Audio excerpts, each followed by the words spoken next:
Donc, je m'appelle Mboulatiana Ravelo Arimis. C'est un nom assez kilométrique en bonne malgache. Donc, je représente mon pays, Madagascar, par le biais du mouvement Wake Up Madagascar à l'Université populaire de l'engagement citoyen qui se tient à Dakar la semaine à venir.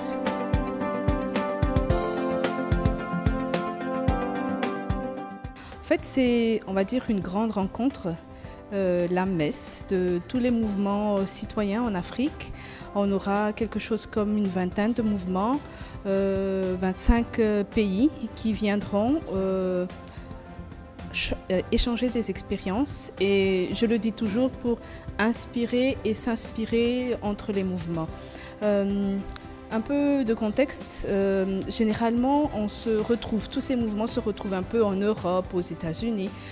À chaque fois, on est invité par des organisations internationales pour parler de nous.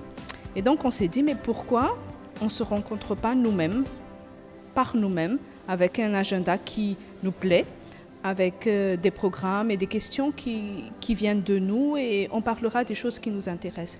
D'où on a fait plusieurs rencontres pour que naisse l'Université populaire de l'engagement citoyen cette année 2018.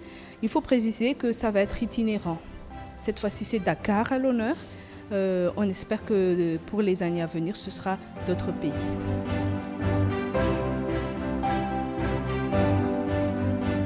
Au fait, c'est, comme j'ai dit, la naissance après plusieurs rencontres. Et on va dire que ces rencontres, c'est le mouvement Y'en a marre qui a été le lead toujours. Donc c'est à l'honneur de notre grand frère qui est notre hôte. Et il faut le dire aussi que par rapport à d'autres pays d'Afrique, le Sénégal est clément. On n'aurait pas pu le faire en RDC. Même si on aurait voulu le faire, parce que sinon on l'aurait déjà fait dans une prison, comme ça tout le monde serait déjà à sa place. Comme c'est une université populaire de l'engagement citoyen, toutes les sessions sont accessibles. Il n'y a pas besoin d'être universitaire ou quoi que ce soit, ou même membre d'un mouvement citoyen, parce que c'est ça le plus aussi, c'est de drainer des chercheurs, des journalistes, des étudiants, et monsieur et madame tout le monde, des citoyens lambda qui se sentent engagés et prêts pour l'Afrique. Il faut le dire aussi que toutes les questions qu'on va traiter pendant l'UPEC ne sont pas des questions pour un pays, mais on s'est rendu compte que finalement, que ce soit Dakar ou Madagascar ou Sénégal ou RDC, il y a des liens communs qui font la souffrance de nos peuples et qui font la souffrance de nos pays, et on va parler de tout cela. Ces journées vont se diviser en deux parties généralement. Les matinées, on aura des explications plus académiques avec des chercheurs. Et l'après-midi, on aura des scènes qui seront plus ouvertes au partage. On aura par exemple à partir du lundi après-midi des performances qui seront sous forme de TEDx et chaque mouvement parlera d'un thème qui lui est cher. Par exemple, dans mon cas, je parlerai de la place de la femme dans nos mouvements citoyens, mais aussi dans la gouvernance en Afrique.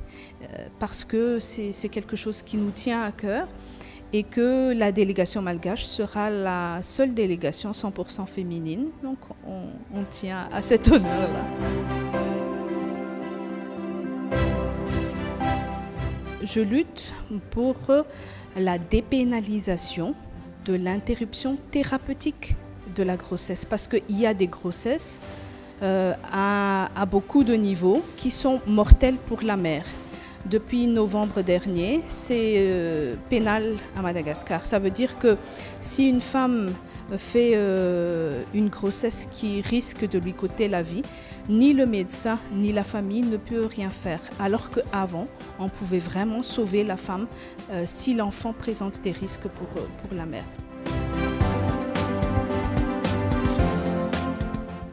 Je dirais l'hypocrisie politique par rapport à une pression religieuse qui est de plus en plus radicale à Madagascar. Et aussi, je pense que c'est une incompréhension de ce qui se passe. Je le dis toujours, les femmes ont avorté.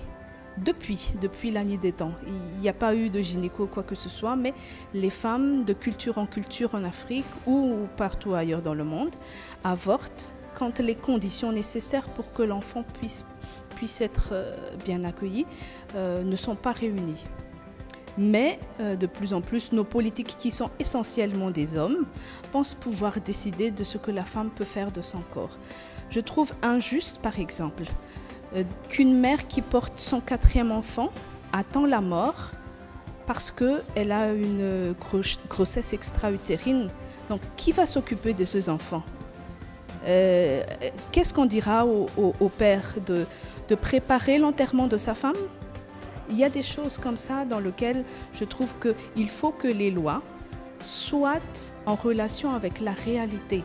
On ne peut pas laisser une femme mourir parce que son enfant, qu'elle porte, qu'elle chérit et tout ça, peut lui causer la mort. Également, il y a des cas de viol, d'inceste, d'abus et tout ça. Qu'est-ce qu'on fait alors?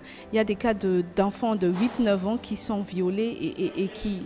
Voilà, il y a certaines réalités qu'il faut le dire crûment, mais il faut dire aussi que tout le monde a droit à pouvoir vivre, notamment des mères qui ont des enfants et qu'on ne peut pas laisser orphelins parce que d'autres ont décidé autrement. Voilà un peu ce qui anime ce combat pour l'interruption thérapeutique des grossesses à risque pour les mères. Parce que mon fils est autiste. Mon tout petit est autiste. Et on a eu des péripéties assez, assez haut là, parce qu'on ne savait pas qu'il était encore autiste. On a fait des batteries de tests. L'éminent professeur a dit que c'était une surdité, il avait 2 ans et demi. Mon fils était encore en réanimation. On a dû faire les interventions chirurgicales parce que le professeur a dit que c'était un problème de surdité. Mon fils était encore en réanimation, que le professeur m'a appelé et m'a dit froidement que c'était un faux diagnostic. Qu'au fait, mon fils n'avait rien. Mon seul enfant était entre la vie et la mort, lui me dit ça et finalement on a dû payer quand même les millions et les millions pour l'hôpital. Il y avait eu ça. Puis après, il y avait faux diagnostic également d'un éminent neurologue qui a fait je ne sais pas quoi et qui nous a dit un bilan. Heureusement, on avait déjà eu la mauvaise expérience du premier. On était allé sur Internet et il s'avère que le diagnostic qu'il a posé était impossible parce que le syndrome de Rett dont il a dit ne touchait que les filles. C'était un garçon. Et je ne pense pas que... Vous voyez, il y a eu surmédication et tout ça. Et on se rend compte qu'en Afrique et partout ailleurs, l'autisme est méconnu. On pense que c'est le diable. On pense que c'est le gris-gris, on pense que c'est la mère qui n'a pas bien porté l'enfant. On pense tout ça alors que c'est faux. Et puis le pire, c'est qu'on cache nos enfants. Parce que notre société, c'est une société culpabilisatrice qui n'accepte pas la différence. Et que du moment que l'enfant ou la personne est différent, si je porte juste... je teins mes cheveux en bleu, je suis tout de suite... marginalisés. Et l'enfant, les parents, la famille souffrent de tout cela. Donc voilà pourquoi je mène ce combat. Et je suis heureuse parce que quelque part, ça a permis de délivrer beaucoup de parents, surtout de mères. Parce que les mères pensent que ce sont elles, et on fait croire aux mères aussi qu'elles sont coupables. Mais au fait, personne n'est coupable dans l'autisme. Il est juste nécessaire d'accompagner les parents à accepter, d'accompagner la société à accepter et aussi de donner un cadre, une chance à ces personnes, ces êtres humains, de vivre dans une société acceptée et avoir une vie aussi.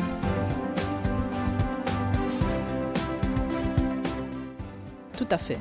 Et je crois que finalement, pour moi, c'est ma plus grande force. Parce que étant mère d'un enfant en situation de handicap qui doit tous les jours faire tout pour... Il faut savoir que l'autisme ne se guérit pas. On est autiste et on meurt autiste. Et ça me donne la force de toujours aller de l'avant dans mes combats. Mais surtout, ça m'a aussi permis de me mettre à la place de l'autre. De se dire, il est différent, qu'est-ce qu'on peut faire avec, comment on peut. Mais ça me donne aussi la rage de me battre tous les jours. Parce que le système, il est là, nos enfants grandissent. Et il faut que le système puisse répondre à des besoins comme sur l'autisme, comme de l'eau, comme tous les droits humains et même juste le vivre ensemble et vivre notre liberté ensemble. En fait, comme on l'a bien mis dans les spots, il a bercé et inspiré beaucoup de générations. Et par ses mélodies, ses chansons, mais surtout ses textes, il a cultivé des graines que nous sommes. Et à notre tour, nous mettons aussi d'autres graines pour inspirer d'autres. Mais il faut aussi dire que le personnage en lui-même porte un autre message, qui est l'artivisme. L'art au service de l'activisme. Et dans l'UPEC, il y a un grand volet pour l'art, parce que pour nous, c'est un des grands moyens pour toucher le plus de population possible par les moyens de l'art. Et il y a aussi, il faut le dire, d'autres grands artistes qui sont aussi engagés que lui sur scène. Et on salue surtout, je tiens à saluer ces artistes-là parce que on n'a payé personne, il n'y a pas de cachet. Mais ils sont là, certains ont même payé leur billet pour venir, afin que nous construisions ensemble cette Afrique, le nouveau type de citoyen, le nouveau type d'Africain, et voir ensemble quelle Afrique on veut, au fait. Au bout de l'UPEC, le vendredi, nous devons avoir la constitution d'une plateforme qui s'appelle Afriki Muinda, qui sera la plateforme de tous les réseaux. On va officialiser ça. Et cette plateforme aura notamment, entre autres pour mission, de préparer l'UPEC 2019, parce qu'on veut que ce soit annuel et avoir d'autres perspectives dans d'autres pays. Je pense que ce sont les femmes qui font les hommes. C'est nous qui donnons naissance à nos garçons. C'est nous qui élevons nos garçons. C'est nous qui élevons nos maris. C'est nous qui élevons nos frères. Donc, il est temps aussi que la femme africaine puisse être consciente de ce pouvoir qu'elle a pour changer l'Afrique. Merci.